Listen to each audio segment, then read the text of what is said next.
Hey guys, hey, welcome to another IAEI News Live, or I'm sorry, geez, it's Q&A Friday. Geez, oh man, I spilled water all over my, I spilled water. Hold on, I'll be right back. Hey everybody, if you're watching this, that means I am either having some technical difficulties or had to step away to do something simple like sign for a package. I don't know.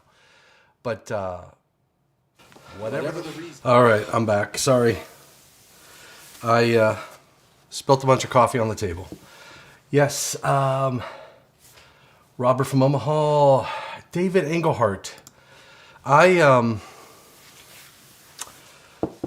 thought I put it in for 12:30. Yeah, it was at 12:30 today, 12:30 Eastern, David.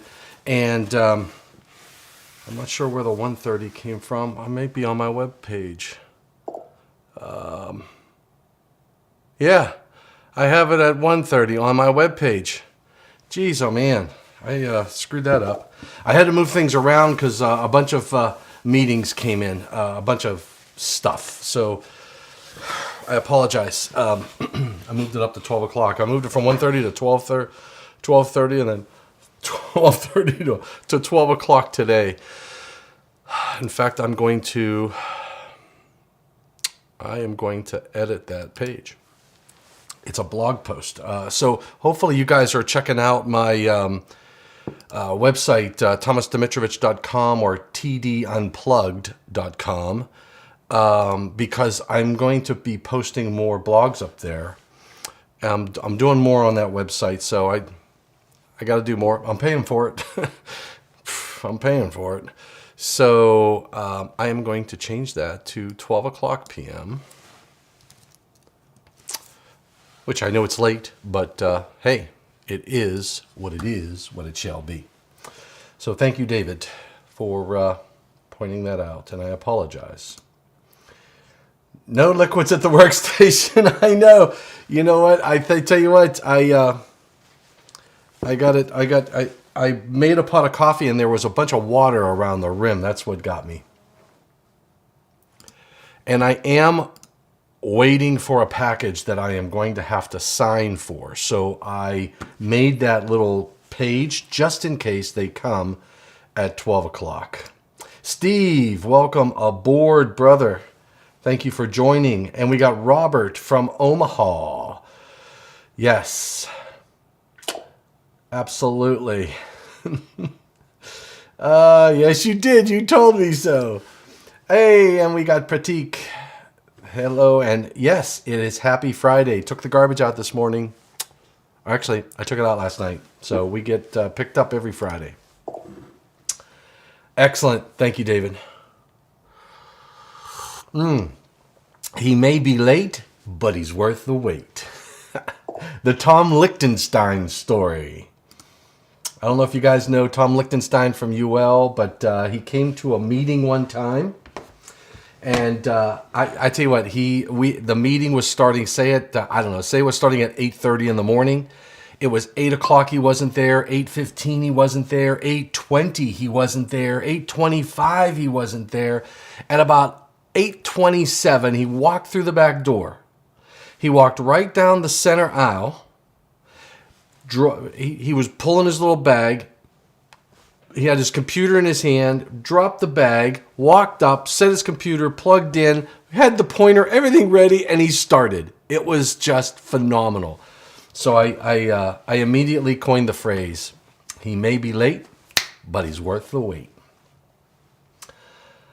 You sent oh, that's right, you did. I'll take a look at it and see if I can't, Steve, I'll take a look at it and we'll see if we can't answer it right now. So in any case, the old water around the rim play. Yes, that's what it was. All right, so without further ado, let's talk about, I even drew the first question was on, and I hope that package does not come while we are talking. The first question, it was finishing up the selective coordination discussion. And I got a I got a question in from, let me move this over here, and hopefully I have the right screen. Let me see. Camera A, monitor B. There it is. All right, so the first question was selective coordination through a transformer. I got this, I had somebody give me a call and they said, that's the basic question. They said, you're full of it. And I won't tell you what they said I was full of, but they did tell me I was full of it. And they said that I don't understand transformers and selective coordination because the primary and secondary breakers do not have to selectively coordinate through a transformer, and they are absolutely correct. But let's take a look at this little drawing. So I drew this, and I'm going to move my coffee over there. I'm going to move this down. So, and I got my spectacles just in case. If you want to see my front door, hey, here's my front door. There it is. I'm watching for the package. So just in case.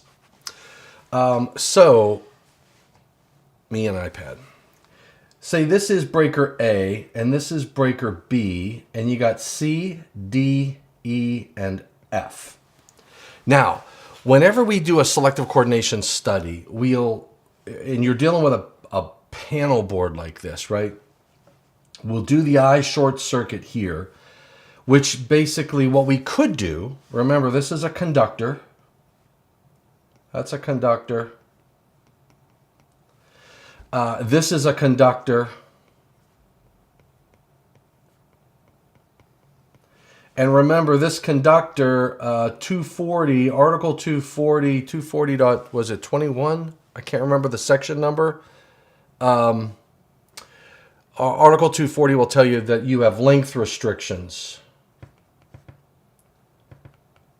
Okay, because of the, because that's a transformer secondary conductor. Now, what I'm going to talk about, remember, selective coordination in many cases is a design goal. It's not necessarily something we do only because it is a code requirement. In my previous life with, it was Gilbert Commonwealth at the time. They were then bought by Parsons Power. But I did selective coordination studies for nuclear, for Crystal River Unit 3 and TMI, a few others. But we did selective coordination, and it was selective coordination. I never knew anything other than selective coordination. And I would selectively coordinate to the maximum available fault current, just as you're supposed to. In commercial and industrial applications where it wasn't something that was needed or expected for a performance perspective, I would coordinate, and I never called it coordinated. I would just say I selectively coordinated to the ground fault current because that was the most common fault in a power distribution system was a ground fault current. So I would selectively coordinate to that value. Because if you try to selectively coordinate to a three-phase bolted fault, it will increase the size of the upstream overcurrent devices. It gets a lot more difficult, but it's not that it's not achievable. It's just you got to use more of the gray matter to get that done. So in any case, I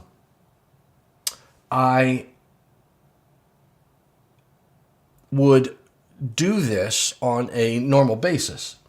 Now, a lot of what I've learned since back in the day is that what many engineers do, and I am going to do this. Let's say you come in at the service. I'm just going to draw a larger system. Let's say you come in at the service. So this is your service disconnect, and then you have a feeder. And say it's all 480 volt, and then let's say that you have another feeder, and then you have a transformer, and then you have that going on, right? They would selectively coordinate, and we'll call this A, B, C, D, and E. What I see engineers doing, which is incorrect, in my opinion, and from a technical perspective, from an IEEE perspective, it is incorrect. They would start at C and make sure that C is selectively coordinated with B, and then make sure B is selectively coordinated with A. And then they would come down here and say, let's say that there were two levels and there's an F. They would then say, okay, F needs to selectively coordinate with E. E needs to selectively coordinate with D. And they treated these as two. This is one and this is two. They would treat it as two separate items, but you can't do that. The reason is, if I come back up to this, and let's say that I come off of here and I come to another panel board. Let's just say I do that, which can make things a little difficult, but the transformer does help a little bit. Let's say this is G. What you would typically do whenever you selectively coordinate, you start at the furthest point from the source. So in this case up here, I would go all the ways down here and begin my journey of selectively coordinating the system. In this last panel board, I might have multiple breakers in here. Okay, what you would do is you would pick the largest breaker here to selectively coordinate with the next upstream device, and then you know any of the smaller breakers are going to selectively coordinate because you took care of the slowest beast downstream. So you want to take care of the slowest device downstream and work your way upstream. Make sense? So you would, if you have three, or say you have 15 circuit breakers in that panel board, you pick the largest downstream breaker and you selectively coordinate with the upstream device. So I would come in here and I would pick, I'm going to get rid of this down here because we're just going to talk about the transformer. I would pick the largest OCPD because it could be fuses. I'm going to be nice to the fuse guys and gals. We make fuses too. Did you know that Eaton owns Bussmann? So Eaton acquired Cooper, and then Cooper had Bussmann, and so now we are a fuse manufacturer too. So I have no druthers. I would rather you meet your expectations than sell you one or the other, right? So you have, I would pick the largest, C, D, E, or F. And let's say, for example, that E is the largest breaker in that downstream group. The next thing I would do is I would take that I short circuit value, whatever that fault current value is, whatever value you are, if you're selectively coordinating it, it's going to be to the maximum available fault current. If you don't have a code requirement and you're trying to help increase the reliability of the power distribution system for your customer, it could be a data center, it could be a manufacturing process. Data center is not a good choice because it's already got selective coordination requirements in the code. So let's say that it is a manufacturing process that has to that they care about uptime. You're going to selectively coordinate the devices.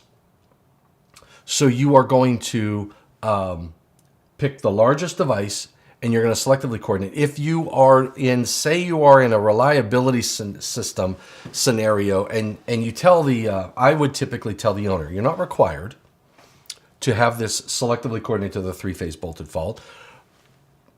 I'm going to coordinate it at the ground fault current, which is the most common fault current. And if you don't selectively coordinate or coordinate at the ground fault current, and you don't selectively coordinate at the three-phase bolted fault current value, what I would typically do if it wasn't a code requirement, which it wasn't back in the day, I would just tell my customer, and it's still not a requirement for an industrial process, I would tell my customer, look, you don't have good coordination here.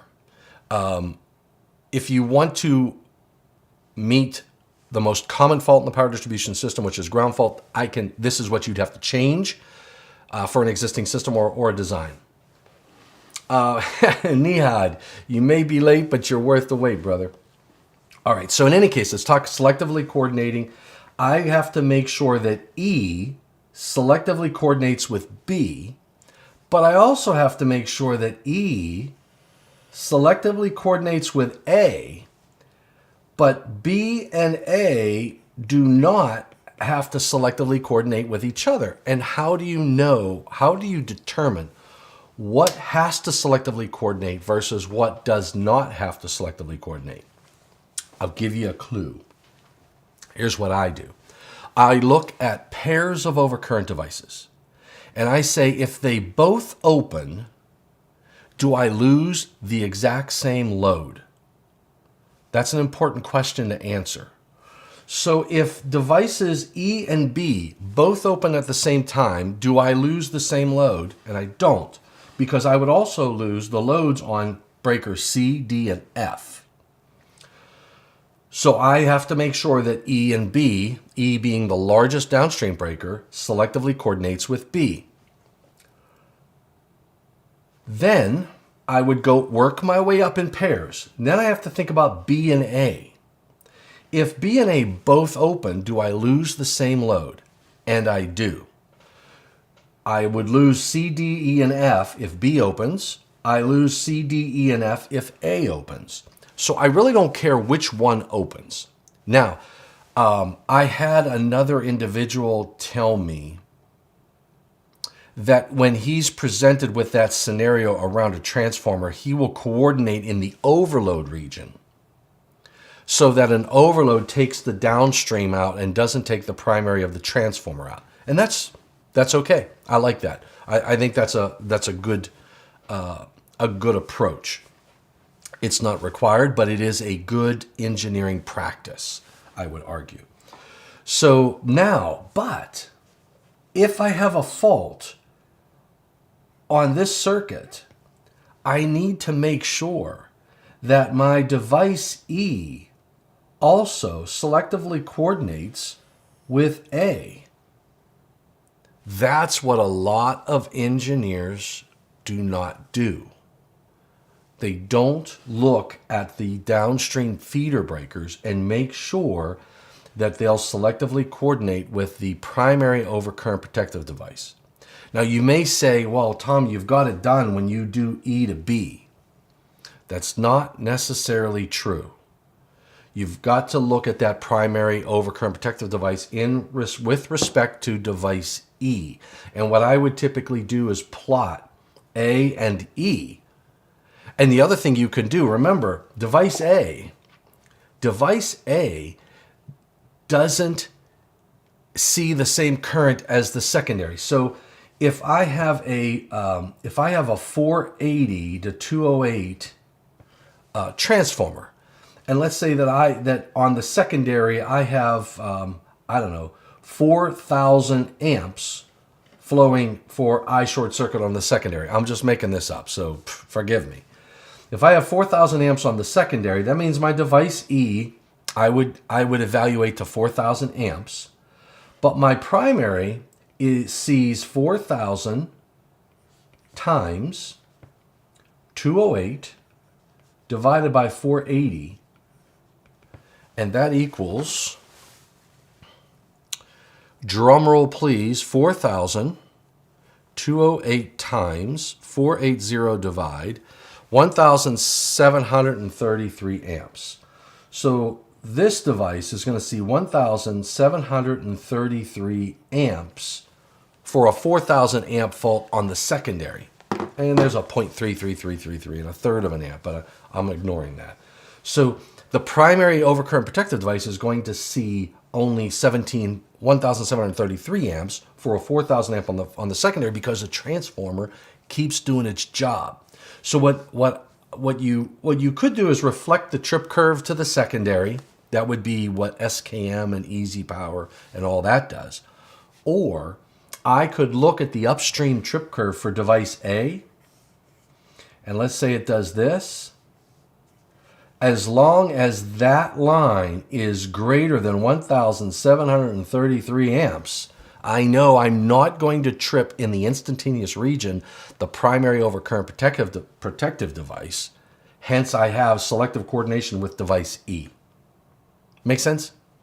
So that is something that I got a bruise on my eye. That is something that some engineers forget about. Take a look at the last comment. There it is. No.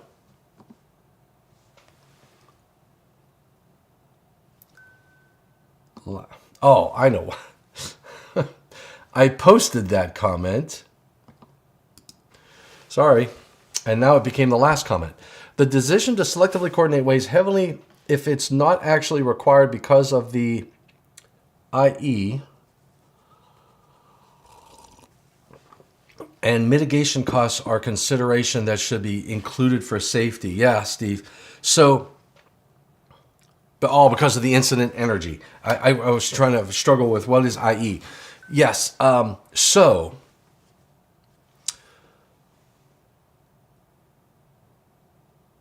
the challenge is when you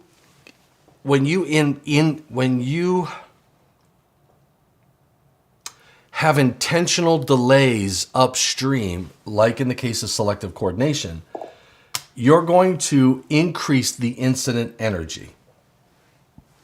But we have solutions for that. So I can achieve a selectively coordinated system and still reduce the damage because I could put in place zone selective interlocking, differential relaying, arc quenching technologies, active arc flash mitigation systems. I could also put an arc reduction maintenance switch. So there are ways to address the high incident energy. It depends, and there's, to your point, it will just selective coordination in general is going to add some cost, and then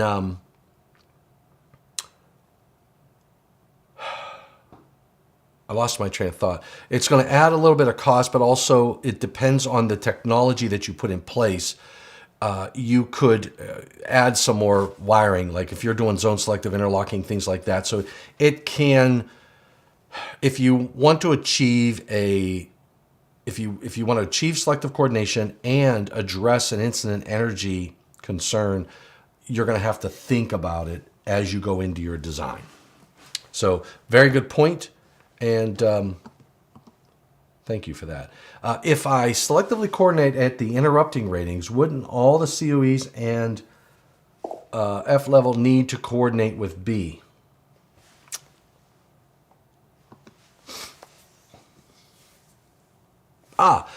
Yeah, so here's the thing, Dan. Here is the thing. If E is the worst case, remember in selective coordination, if I have, I'm going to just draw a curve here. When I am performing selective coordination, let's say that I am doing this. I have these two breakers. I have A and B downstream of C. Let's say that A is here. This is device A. We'll call this A. And let's say that B is the larger one, okay? So let's say that B is this puppy here. And let's say that this is B. And let's say that device C is an electronic trip unit, and it's doing this.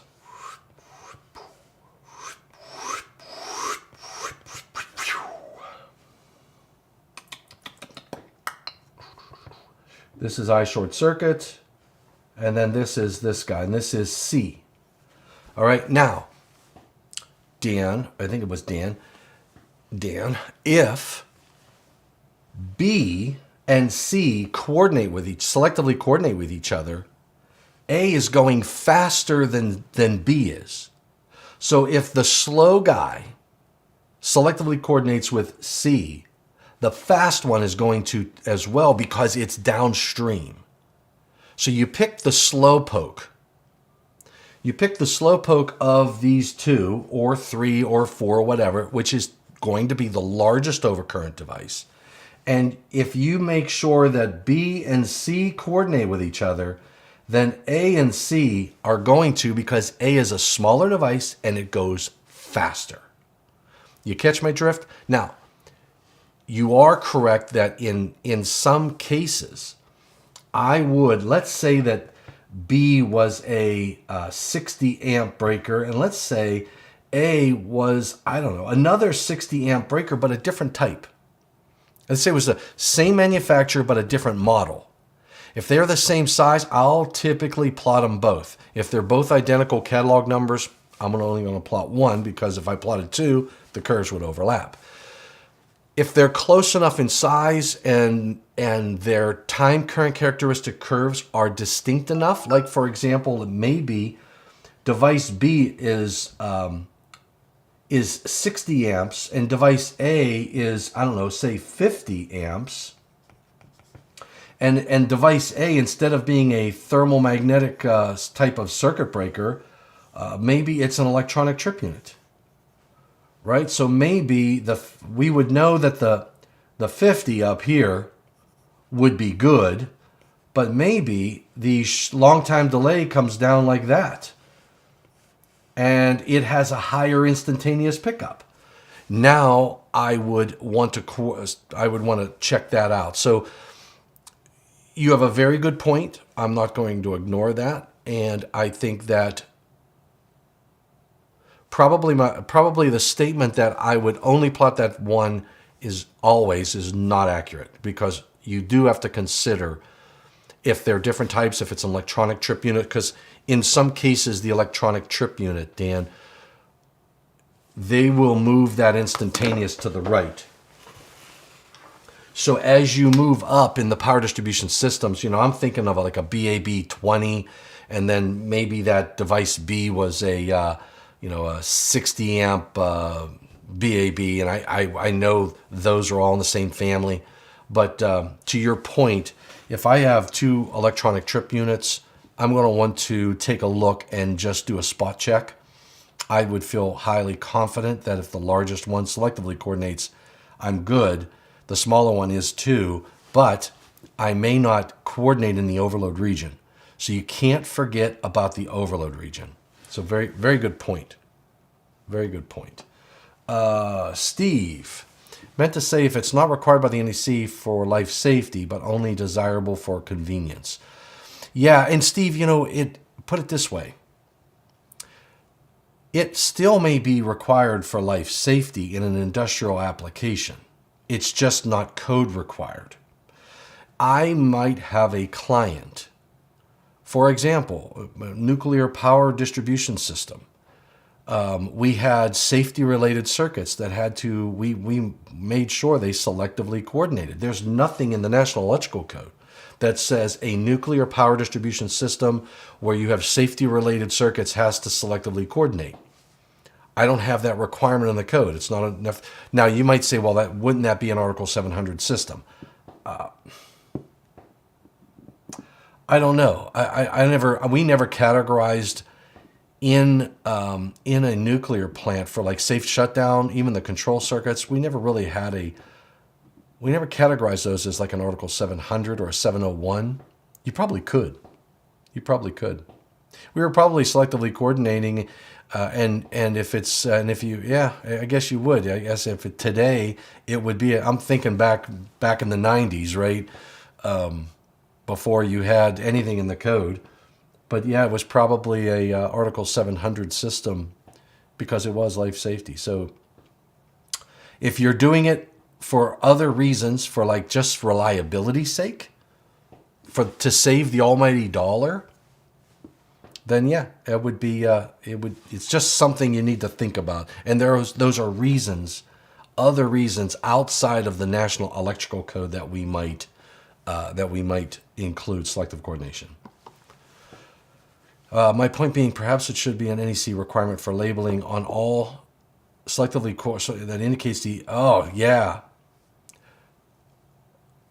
I got a better one for you, Steve. I don't disagree with you. I think that if it's selectively coordinated, it should be identified, especially in a commercial power distribution system, that panel is a part of a life safety system for even more reasons than just selective coordination. It should be identified as a life safety panel board. Now, from an energy perspective, we had the discussion on panel 10 to instead, the requirements in 24087 and 24067. The requirements in 24087 and 67 have an arc reduction requirement for 1200 amps and above. The discussion we had at the last day of panel 10, I think it was the last day, and we passed at the table, but it didn't pass in ballot. Instead of triggering 24087 and 24067 off of 1200 amps and above, just blindly requiring an arc reduction technology, we wanted to trigger it off of an energy value. Now, we couldn't have gotten that done in the past, but this code cycle, all panel boards, switchboards, switchgear, motor control centers, transfer switches, all that stuff is going to have an incident energy label per the code. Once that goes into place, then I can look at that label. If that label is greater than whatever the number it is, we went from 40 cals down to 8 calories. And we said 8 calories should be the trigger point. If it's above 8 calories, then you have to apply an arc reduction technology. Not that you're going to get it below 8 calories. It's just that you are going to reduce the energy. That makes a lot more sense. And then that would apply to Article 700, 701, 708, and you would have your arc reduction technologies for a selectively coordinated system. So I think we could kill that bird with one stone. Hold on. Would a TV station that wants to broadcast without interruption, and they might blindly compromise safety and selective coordination without a PE that considers incident energy? Yeah, Steve, it's happening today. In Article 700 systems, when you selectively coordinate, there's no requirement for an incident energy reduction outside of the 1200 amps and above. And I think the 1200 amp and above, they're normally employing an arc reduction maintenance switch, which will go further down the system. But there's nobody requiring you to think about incident energy, but I think that's going to change. Hence why I did my last IEI News Live on the comparison of incident energy with the code, and we're changing our mindset. When it comes to the NEC, there's been a mindset that you can't talk incident energy in the National Electrical Code because that's the purview of 70E. But that is a very bad mindset, in my opinion. Because you want, if I would tell you shock protection is the purview of 70E, remove all the requirements from the National Electrical Code around shock prevention, which would be your working space, GFCIs, barriers, and all that other good stuff, that would be a very bad mindset. I think the same thing in regard to arc flash. We need something in the National Electrical Code from an installation perspective to address that hazard, which we have not addressed. And I agree with you 100%, Steve. I guess I have series ratings on the brain, much easier for the primitive mind to comprehend. Yeah, series ratings, I mean, you're not even thinking about fault current. Outside of an interrupting rating, you're not thinking about the performance of those two devices to maintain reliability. In fact, it's just the opposite. You don't care about reliability when you're doing a series rated system. Much easier and less expensive, Dan. Although, be careful, don't put too much motor load. I was doing a presentation I think it was in Alabama. Well, my wife is home, so I don't have to worry about watching for the package. I was doing a presentation, I think it was down in Alabama, and I was doing it on available fault current, series ratings, and interrupting ratings, and short circuit current ratings. And I explained the limitations with regard to series ratings, that if you have more than 1% of the lowest, the load side interrupting rating, so if it's 10,000 amps, if you have greater than 100 amps of motor contribution, then you can't do a series rated system. I had a gentleman walk up to me afterwards, and he's like, I series rate everything. And I'm like, well, he was really worried. And he says, I series rate all of my designs. I said, you don't have to worry about it. I mean, if you have HVAC, you might still be okay. And he goes, no, he says, I solely design car washes. And I went, well, you got to look at how much motors. He goes, you don't understand. A car wash is full of motors. And I said, well, if you have VFDs, variable frequency drives, that will take the motor contribution out. He says, no, they're all crossed the line. That was a bad time. But yeah, Dan, everything has its pluses and minuses. Don't forget to cross your T's and dot your I's. And whatever you do, don't cross your I's and dot your T's.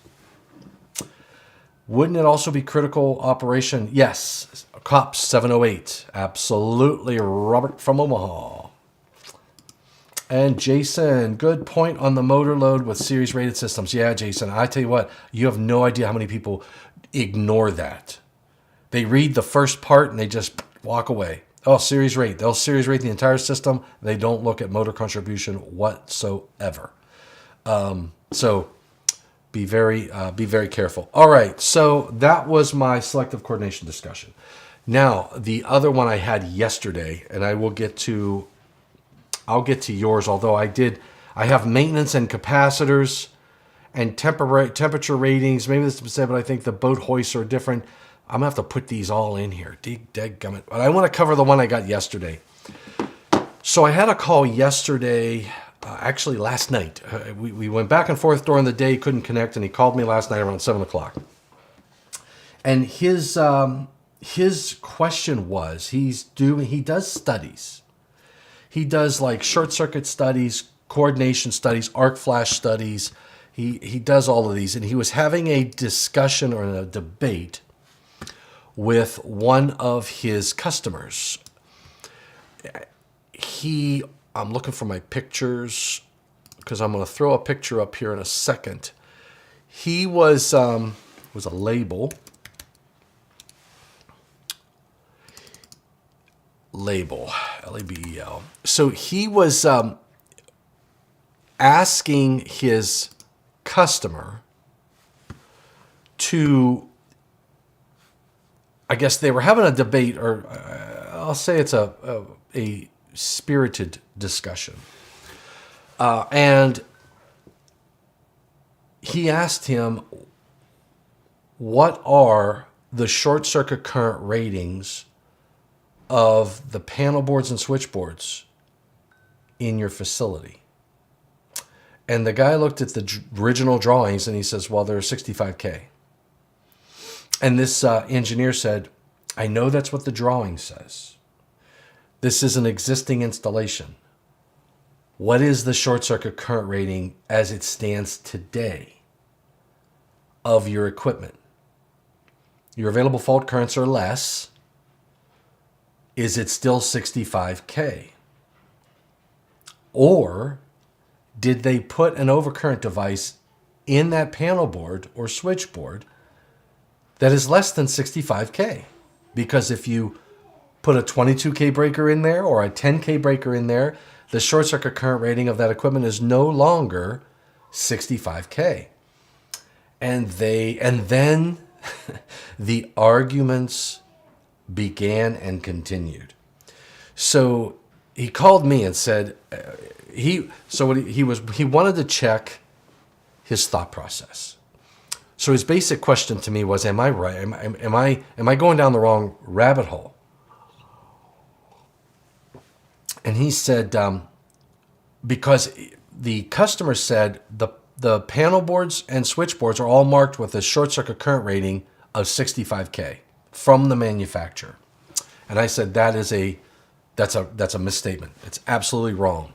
It is not marked with a short circuit current rating. We mark them with a recipe. And we had this discussion, Jason, remember, we had this discussion on panel 10. And my UL friend, who deals mainly with low voltage assemblies, Paul made the statement, no, I disagree. And we went back and forth. And then I got Robert Osborne on, and Robert's like, well, no, for panel boards and switchboards, this is what we do. And then Paul was right for low voltage assemblies, but we added language in the 2026 code to try to address this and fix this problem, because this is why it was so, yes, it was panel boards. And I'll show you, I got a label for a switchboard, but switchboards have the same issue, but low voltage assemblies, switch gear, don't have this same issue. So it was like, we're getting our ballots right now for panel 10, and I haven't looked at the final results for panel 10. I just got those yesterday, but, yeah, exactly, Jason. Switchgear is labeled with an SCCR. So this discussion that we had, and what the engineer I was talking to told his client, his customer, he said, look, you have replaced breakers over time. I need to know, did you put 65K breakers in all of these? Did you maintain the short circuit current rating? Because nobody knows what the drawing said, because it's not marked on the gear. And the customer kept saying it's marked on the gear. So this is a label from a switchboard, and what you'll see is you've got your voltage, you've got your order numbers, your frequency, and then it says the section is rated for use on a circuit capable of delivering not more than 65 kA. And you say, oh, okay. Well, there it is. It's capable of delivering not more than 65 kA, so it's got a 65 kA short circuit current rating, and that's what they're hanging their hat on. But I told them, I said, keep reading. When protected by a current limiting main device, and then it says the short circuit current rating of this switchboard section is equal to the lowest rating of 1, any section electrically connected in series, or 2, any installed panel boards that have a marked short circuit current rating, or 3, any device installed except as noted in the series rating information manual for any lineup, feeder, blah, blah, blah, blah, blah. If this section contains a control transformer, so this is a series rated system, but even in a non-series rated system, you are presented with a recipe. So we always give you a recipe because we don't know what's going to be installed in the field. Now this was a series rated system, but there are other labels, if you look at like panel boards and whatnot, where we will tell you that the short circuit current rating is based upon the lowest interrupting rating of the device that's installed. So it you really have to understand the fact that if you put a 22K breaker inside that panel board, it is no longer 65K. If it's a 22K rated and it's on the drawing as 22K and you put a 10K breaker in, it is now a 10,000 amp short circuit current rating, not a 22K. So I'm just looking to see this other label. I'm trying to get zoomed in on this other label, and it's kind of blurry.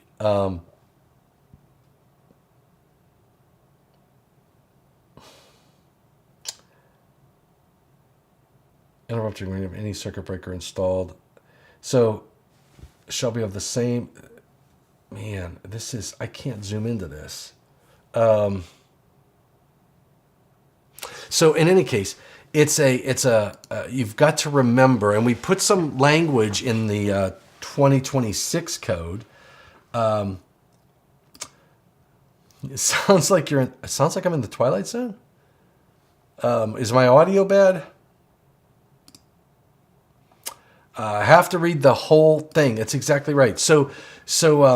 We put some language in the code to require a field marking of the short circuit current rating as it's installed, so that when you replace a circuit breaker, you've got to be at that same interrupting rating. Your interrupting rating has to be at that short circuit current rating, else you compromise the short circuit current rating of the overall assembly. Now, you can always go higher, but you can't go lower. All right. I'm going to take a look. Dan, you sent me a text. Sent me a text. Audio is good. Thank you, Jason. I'm looking for your text. Michael Hofkin. I got Kevin Arnold. I got Kyle Krieger. Lou Grayhor. I have a man. I like these. Delete. John McCamish. Was it a text or an email? Because I am not seeing your text.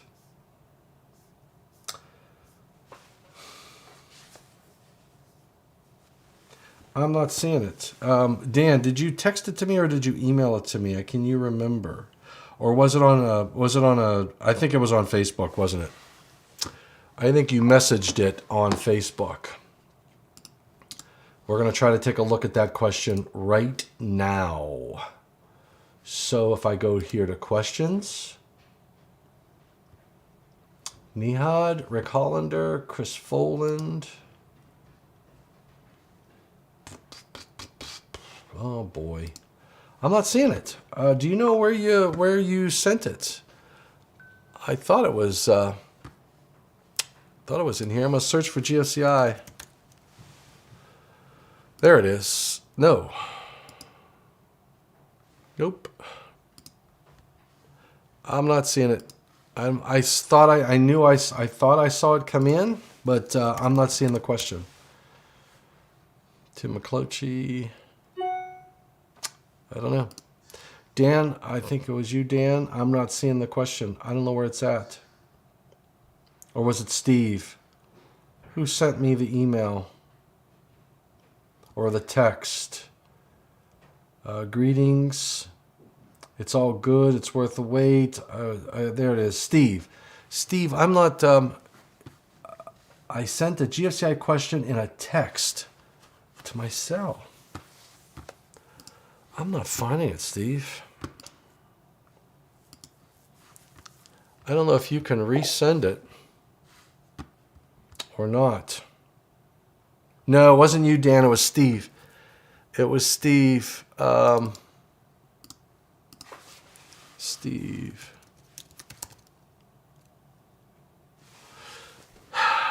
Steve, I am not seeing it.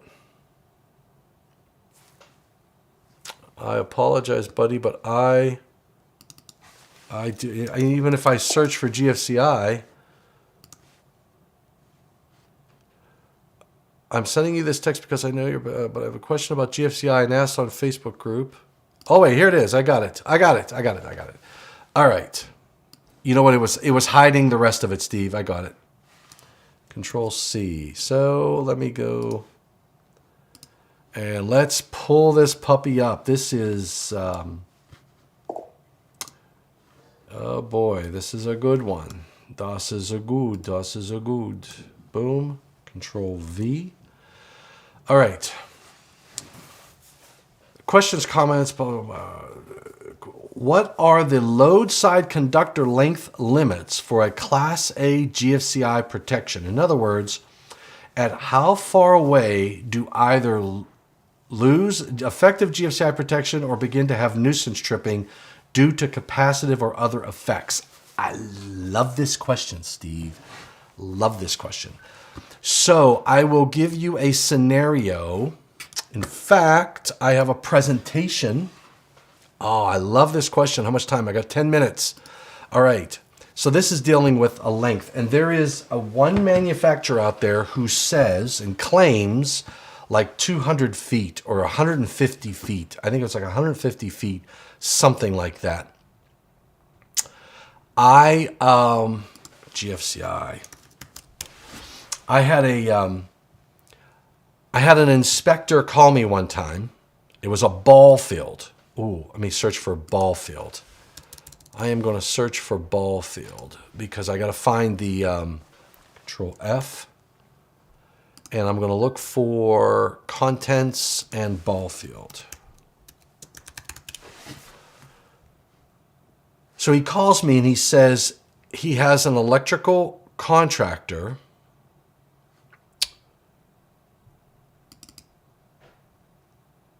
who has a installation, Control F, ball field, where they put a receptacle out in the middle of the field to plug in a recorder for when they cross the finish line. And the circuit breaker that was providing GFCI protection was almost 1,000 feet away. And so there it is, GFCI ball field. I knew it. I knew it. I just had to find it. So here it is. Oh man, this is perfect. Okay. What are the chances that I would have, that you would ask this question and I would have, ooh, I'll bet you that's my package. And my wife is getting it, I believe. What are the chances that I would have this? All right, you ready? Front door. Yep, FedEx. Okay, so me and camera B. Boom. Here it is. Here you go, Steve. This is for you. So, this is a case example. Ball field receptacles.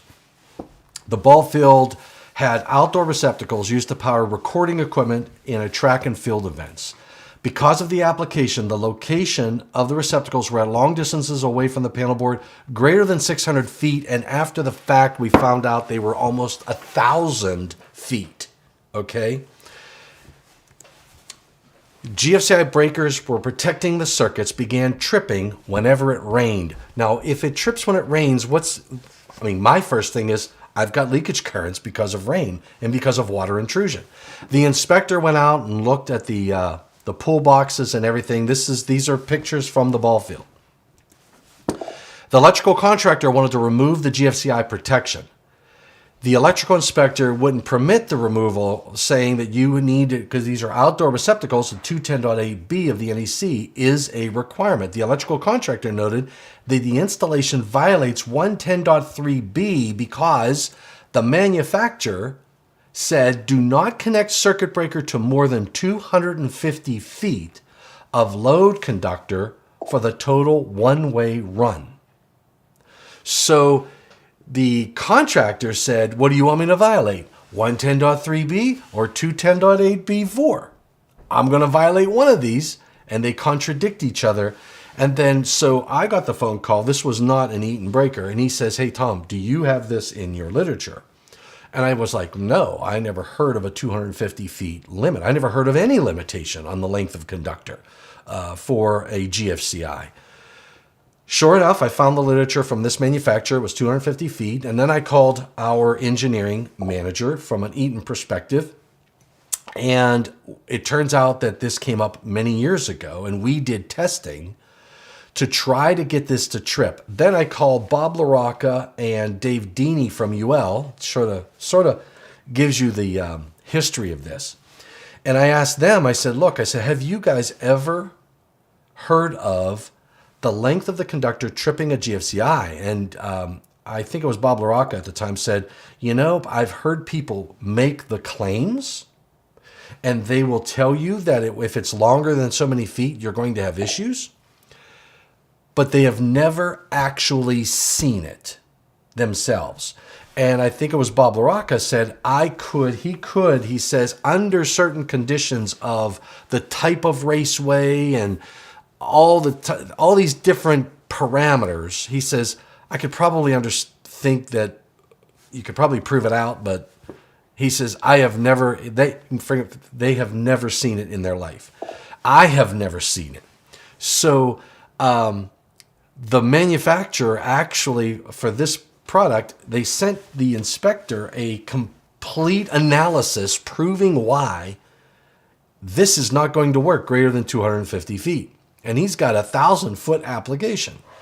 So the inspector required the electrical contractor to fix the problems with the installation. And what I told him was, I said, look, take that panel board out, put an Eaton panel board in. I will give you an Eaton panel board. I will give you our GFCI breakers, and I will guarantee they will work. I was a little cocky, but in any case, he said, all right. He says, you know what he's going to do? He's going to tell the contractor to fix the already identified issues. And the issues were, they used the wrong conductor in the raceway. They used the wrong splices at each of those junction points. So he said, I'm going to require them to fix the existing installation issues. They are, you could just look and say, well, it's not rated for a wet location. So you got to change this conductor. You got to change that splice. It's not rated for a wet location. You have to explain to them it's a wet location, all that jazz. He says, then he's going to require them to put the GFCI back in place. The submitter submitted the inspector also submitted an NFPA Research Foundation project. I don't think that ever happened. And an industry research project clarification for, I think, and this was back in the day, I thought it was eminent. I was barking it up at NEMA. But suffice it to say, today, that installation is still working on a GFCI breaker. Now, the next question is, well, it's not, Tom, that it will nuisance trip, which was the original argument, and all of the justification was this is going to trip because of leakage current. Then it was like, well, Tom, it's not going to trip. Well, a GFCI is a GFCI. If it sees more than 4 to 6 milliamps leaving, it's going to trip. And if it's not, if current is less than 4 to 6 milliamps, it's not going to trip. So that example, the test units, the indicators, the plug-in indicators worked perfectly fine. Everything was working fine. It will trip and it won't nuisance trip. And it hasn't nuisance tripped. I don't know how many years that has been in place.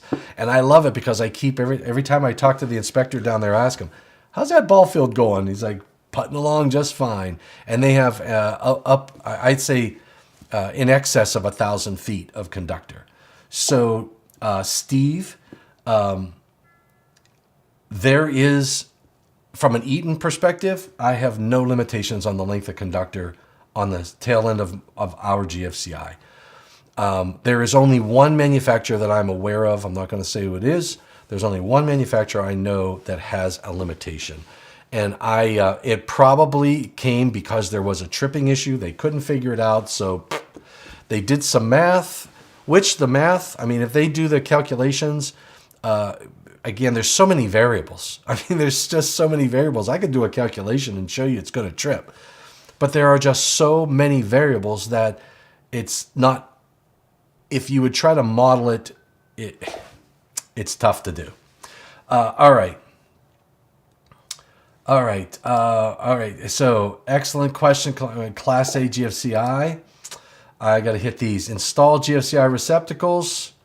I can't remember why they didn't install a GFCI receptacle. There was a reason they didn't go with the receptacle. I can't remember what it was. I think it was the way the connection was by the equipment. It wasn't just a cord and plug connected. But there was a reason, because I made that same suggestion, David. And then my concern would be, because of the length, on the line side, do you have enough to open? The circuit does not need to be GFCI protected. The receptacle does. Yeah, there you go. Hiya, Dawn. I don't know who Dawn. Dawn Gannier. Hey, Dawn Gannier in the house. GFCI device is 125 feet apart to protect an entire circuit, according to the manufacturer. put a GFCI circuit breaker at the source, and you will cover everything downstream. That's my perspective. That's my story, and I'm sticking to it.